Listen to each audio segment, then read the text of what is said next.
Saudações, sou Jaya Dwaita e meu objetivo é aproximar você do conhecimento que poderá te levar para perto de sua maior meta, do seu maior objetivo e dos valores significativos em sua vida. E nesta nova temporada nós estudaremos o Ashtanga Yoga de Patanjali, onde falaremos em detalhes os 8 degraus do processo de yoga segundo a visão clássica dada por Patanjali. O quinto e último estágio dentro de Niyama, dentro das disciplinas propostas no Ashtanga Yoga de Patanjali, é Ishvara Pranidhanava, que é ao lado do Sutra 1.2, Yoga Sthita Vritti Nirodha, dos sutras mais importantes no Yoga Sutra de Patanjali. E por um motivo muito simples, porque muito se fala a respeito do yoga, a respeito do processo de Ashtanga, mas pouco se entende ou mesmo se propõe como um campo de direcionamento da nossa prática, da nossa ideia de desenvolvimento da consciência pelo yoga, o conceito de Ishvara. E muitas vezes o conceito de Ishvara é mal interpretado e mal apresentado, e que, por um lado, enquanto o conceito original de Patanjali ele procura neutralizar a proposta de uma religiosidade ou de um aspecto, diríamos, institucional do yoga, ao mesmo tempo ele nos propõe algo que é talvez a mais importante de todas elas dentro do processo de yoga, que é o direcionamento que a nossa consciência deve ter dentro da prática. Isto significa que, no conceito geral da filosofia do yoga, na metafísica do yoga, devemos entender que há uma relação do nosso ser, do ser que pratica o yoga, vamos considerar desta forma, e um elemento referencial. Diríamos uma referência para a qual a consciência do praticante se dirige durante o seu processo, tanto durante a prática como também ao longo do seu percurso, ao longo de sua vida. Isto é o que de essencial torna o yoga uma ciência. Ciência esta definida não como teologia de Theos, de Deus ou de uma concepção religiosa, mas sim de teleologia, que envolve e agrega o conceito de Deus em seu estado absoluto, não no seu estado relativo, no seu estado institucional de religiões ou de crenças. Então o conceito de Ishvara Pranidhanava é o conceito mais importante dentro do processo de yoga. É o conceito que nos dá a definição de uma meta, de um objetivo, de um propósito na nossa prática, e que, de uma forma mais ampla, o yoga então possibilita ao praticante criar ou dar ou encontrar, ainda melhor, o sentido da sua vida. E é este o sentido que nós podemos trazer para o conceito de Ishvara Pranidhana. Ishvara é o nome ou a definição, uma terminologia dada ao controlador supremo, ao desfrutador supremo ou ao beneficiário último, que, em outras palavras, se referem ao absoluto, ao supremo, ao ser supremo. E Pranidhana está ligado à ideia de entrega vital. Prana, de prana, prani, temos aí o conceito vida, a energia vital, a mesma raiz para prana. E dhana é doar, entregar, dar. Dessa forma, direcionar a nossa vitalidade ao Ser Supremo. Esta é a ideia em Ishvara Pranidhana. E muitas vezes esse sutra ele é mal interpretado, mal apresentado, justamente para não dar uma conotação religiosa. E Isto é desnecessário, pois a verdadeira conotação que Ishvara Pranidhana dá não é de uma religiosidade, mas sim de uma conexão, de uma integração do ser individual, do praticante com o ser supremo, o ser absoluto.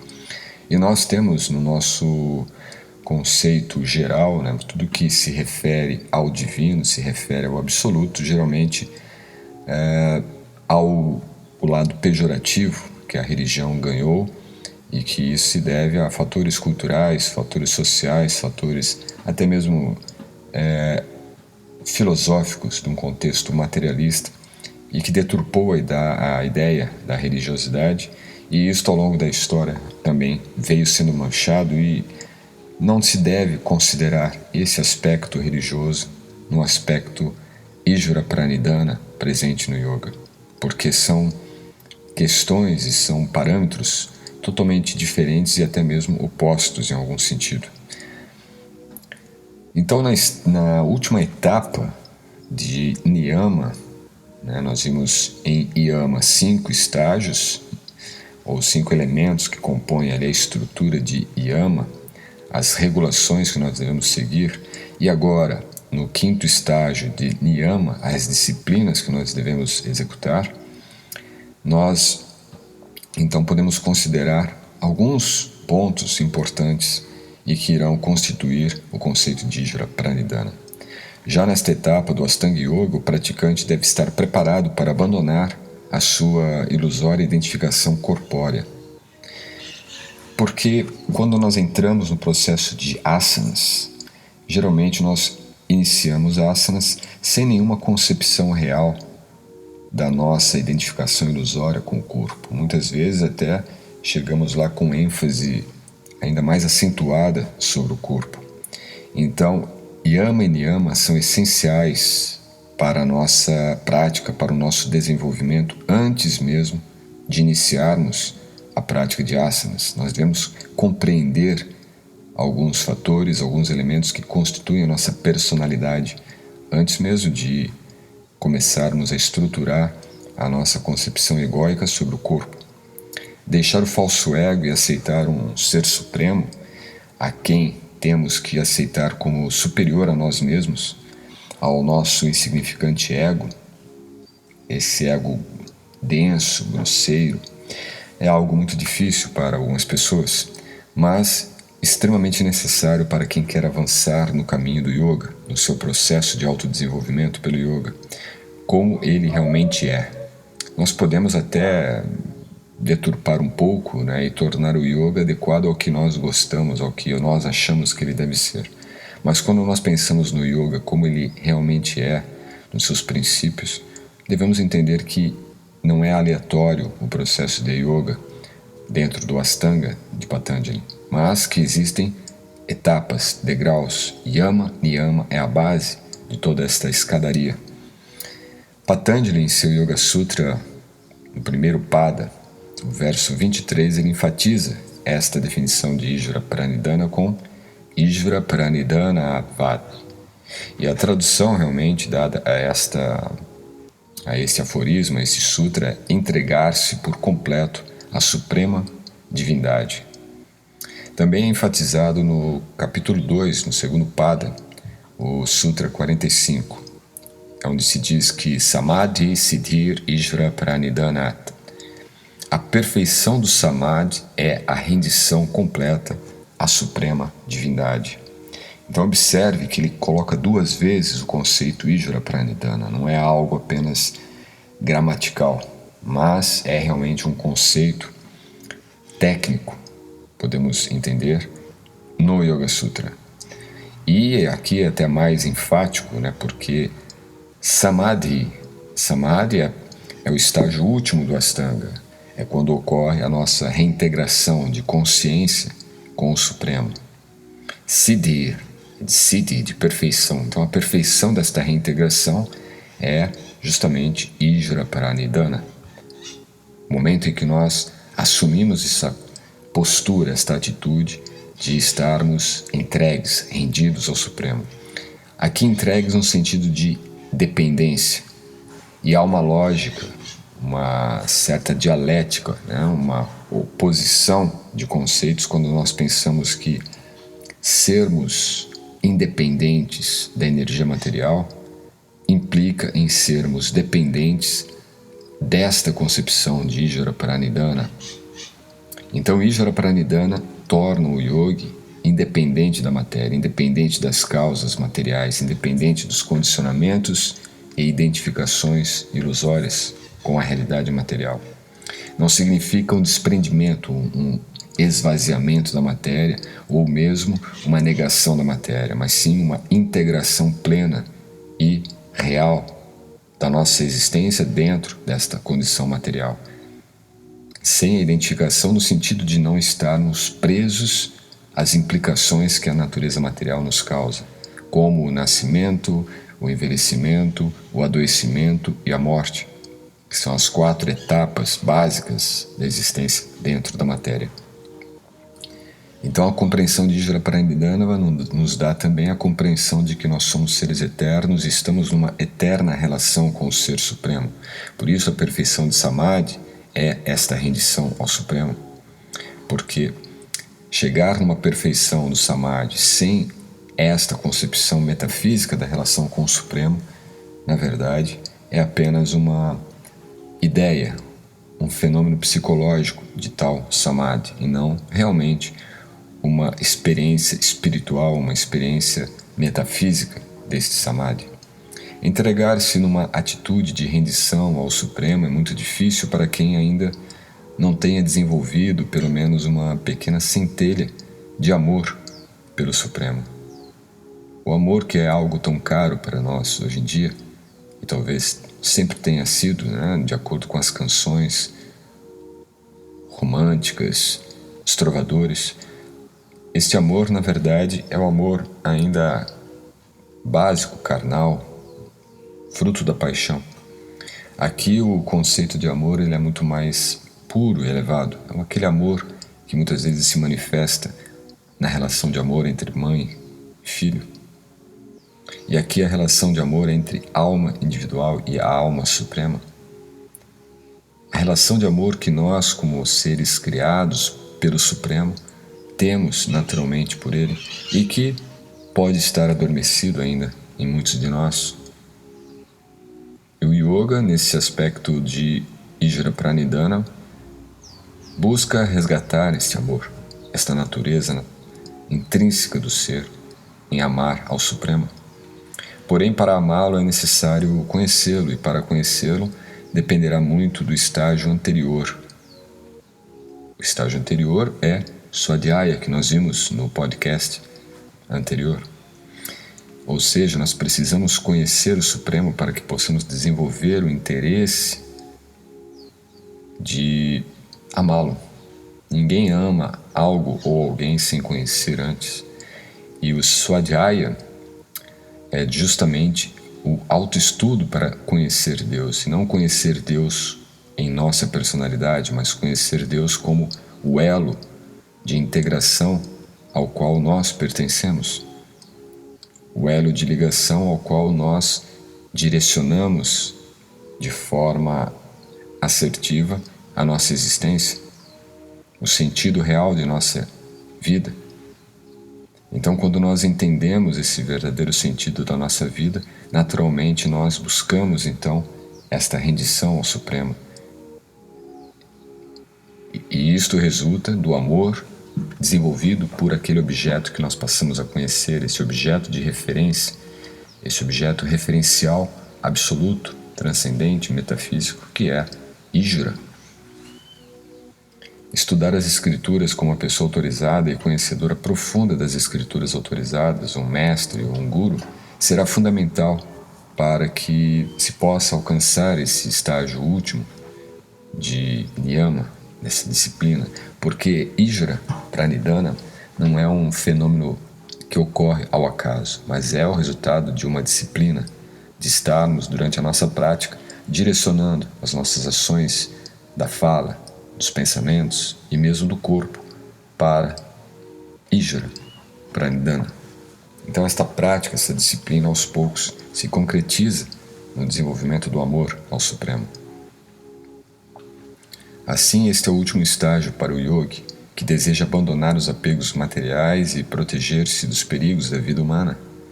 Por esse motivo também nós encontramos no Bhagavad Gita, no capítulo 18, no verso 65, um verso muito importante da Bhagavad Gita, onde se diz que Sarva Dharma Parityajya Manekam Saranam Vraja Ahantuan Sarva Papebhyo Mokshasyanmi Masuchaha.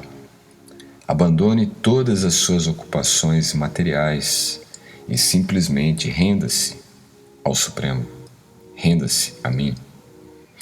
Eu o libertarei de todas as reações pecaminosas, não tema. Aqui quem diz é Krishna. Então ele diz, abandone todas as suas ocupações, todas as suas atividades que são embasadas em ilusões materiais e renda-se a mim. Isto é o conceito ainda anterior ao que Patanjali diz em Ishvara Pranidhana em termos históricos, não é?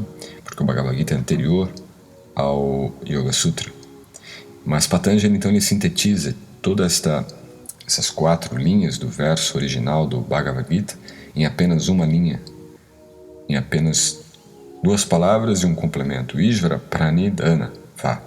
Então, renda-se ao Supremo. A verdadeira rendição depende de abandonarmos completamente a falsa identificação corpórea e as atividades do ego material. O ego material ele está sempre buscando nos atar na identificação que satisfaz ou que torna inapropriado para o ego determinada atividade, determinado objeto ou elemento, determinada pessoa, situação, lugar.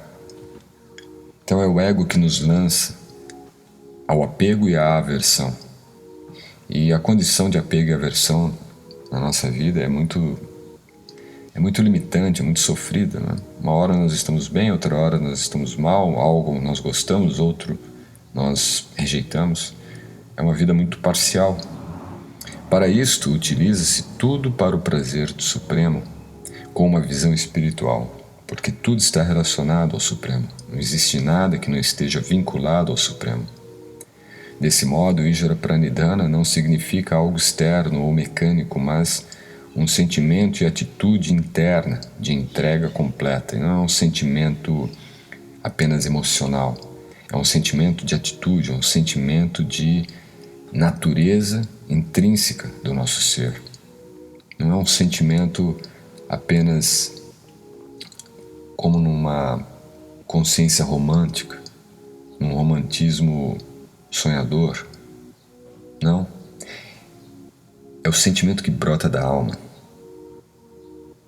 É aquele sentimento que está ligado ao conceito de bhava, uma emoção profunda da alma. Não apenas uma emoção de susto que nós podemos ter na nossa vida material, na nossa existência material. Desse modo, a entrega completa ao Ser Supremo, ela é alcançada dentro de nós, numa atitude interna. Não é uma rendição externa, um show, mas é uma postura interior da nossa consciência perante o Supremo. Caso contrário, o yogi corre o risco de se refugiar ou de se render a alguma instância da energia material ilusória, seja no trabalho, seja numa pessoa, num líder, num ditador, numa ideologia, numa religião. Como Krishna também declara no Bhagavad Gita, capítulo 9, verso 12, Mogasha, Moga Karmanu, Moga Jnana Vichetasaha, Rakshasin Asurin Chaiva, Prakritin Mohini Nishtritaha.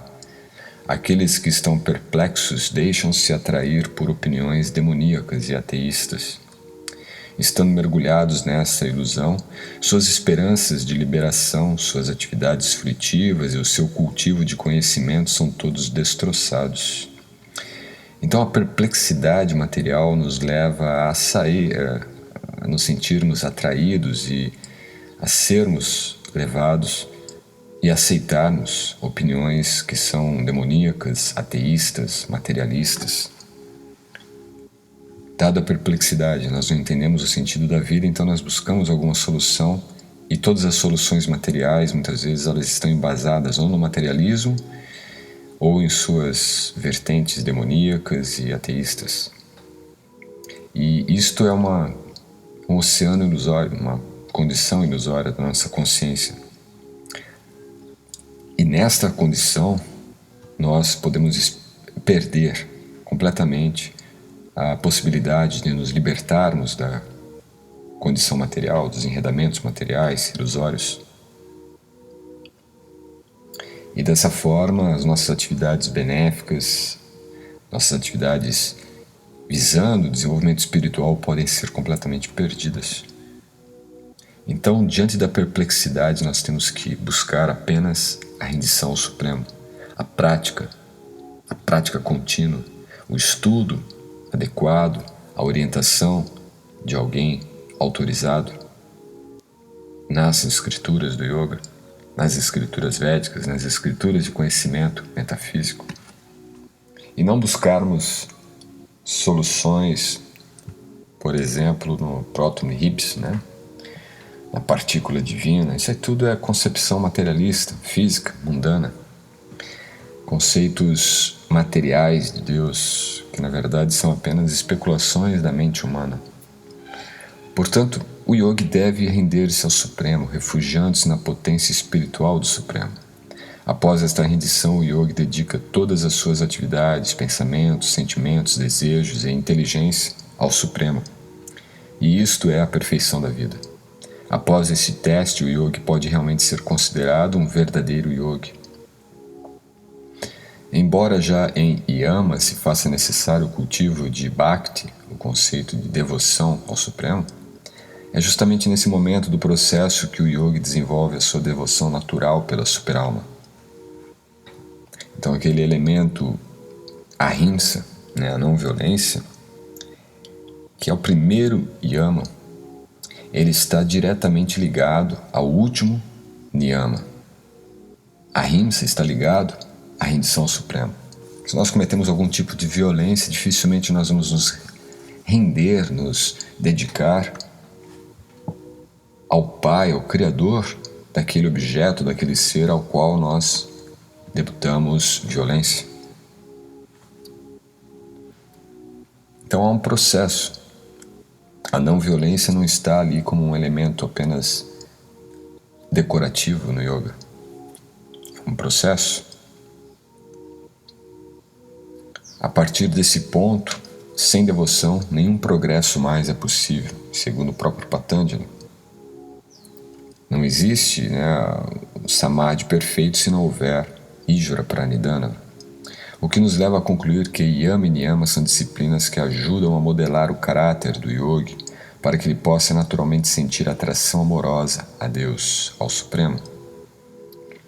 Nos próximos angas, o yogi mantém e desenvolve gradualmente sua devoção até o estágio último de Bhakti, culminando em Prema Bhakti, ou o amor puro, o transcendental amor ao Supremo.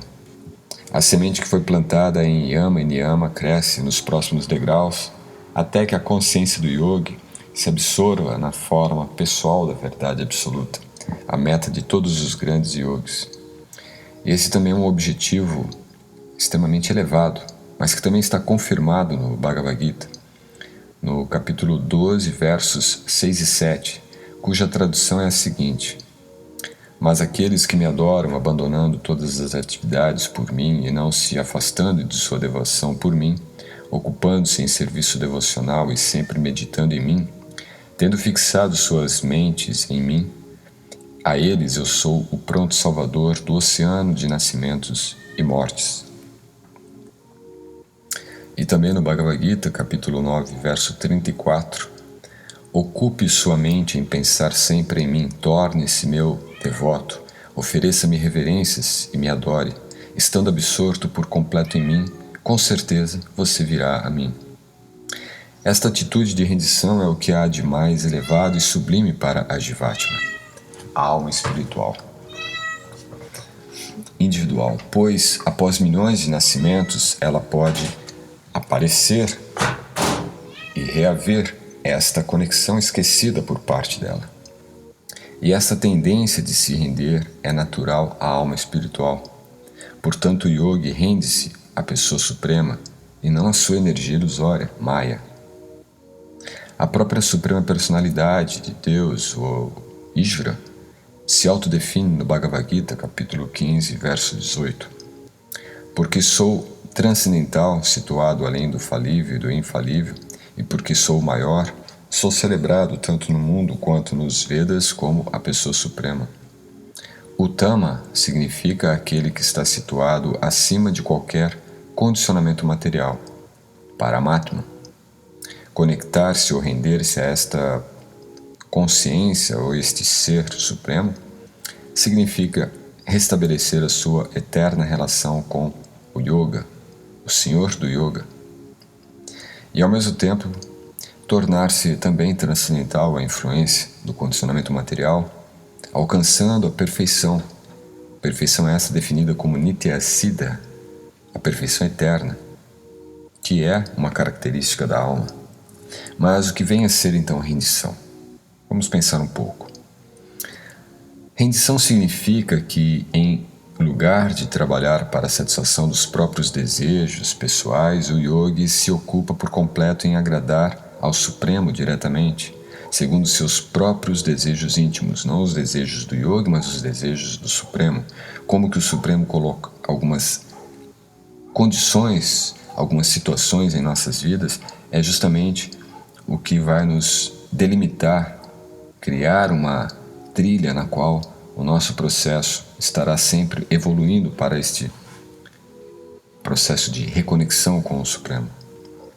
Tendo os mesmos interesses que o Supremo, assim o yogi pode se situar em verdadeira rendição. Então, entender a característica dos sentimentos e desejos do Supremo faz com que nós desejemos algo semelhante ao Supremo e assim, então, nos restabelecemos na conexão com Ele.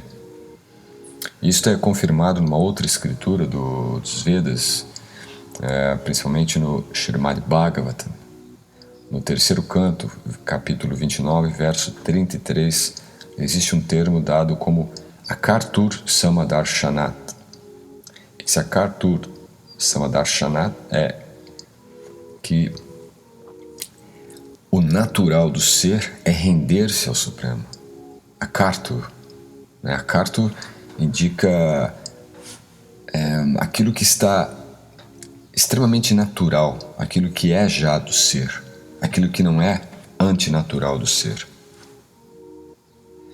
Ou seja, o natural do ser é estar conectado com o Supremo. O antinatural do ser é estar conectado à matéria, porque o ser é espírito, espiritual, é natureza, metafísica, enquanto que a matéria ela é elemento não espiritual. Embora também seja energia e seja da mesma fonte espiritual, ela é uma condição densa dessa energia espiritual. Então, a Akartur Samadarshanat é tornar o yogi possível de ele ver e entender uma natureza de equilíbrio, uma natureza natural, uma natureza sem condicionamentos materiais na sua relação com o Supremo. Ele entende a naturalidade do seu estágio de consciência espiritual. Os interesses do yoga são idênticos aos interesses da Suprema Divindade. Entretanto, esta igualdade de desejos não significa que o yogi se torna uno com o Supremo, ou se torne Deus, ou mesmo que ele se torne conformista, uma pessoa conformada com as condições. Não.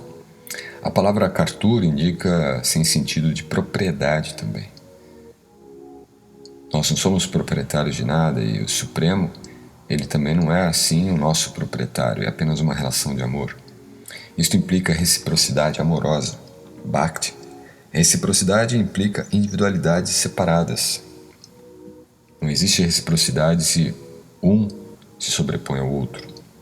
Logo, a Akartur Samadarshanat indica que o yogi quer satisfazer os desejos do Senhor, porque satisfazer os desejos do Senhor, ou do Supremo, o Ishvara, é satisfazer os seus verdadeiros desejos, os desejos da alma.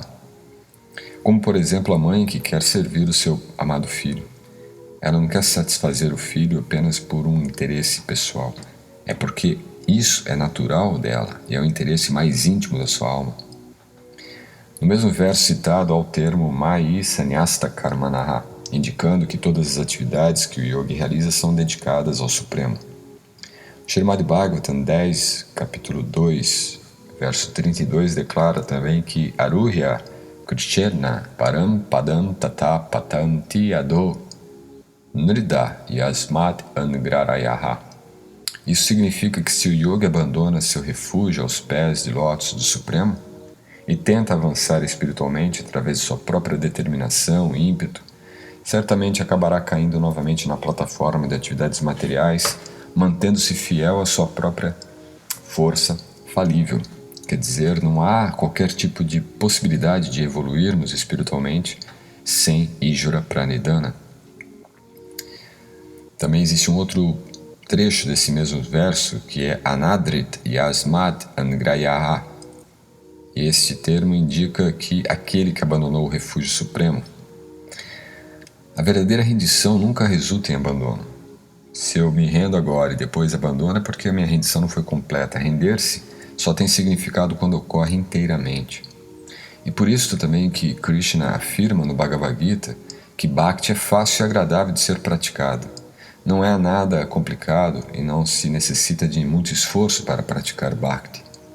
No entanto, é necessário compreensão, conhecimento, pois Bhakti é uma ciência, não é uma crença.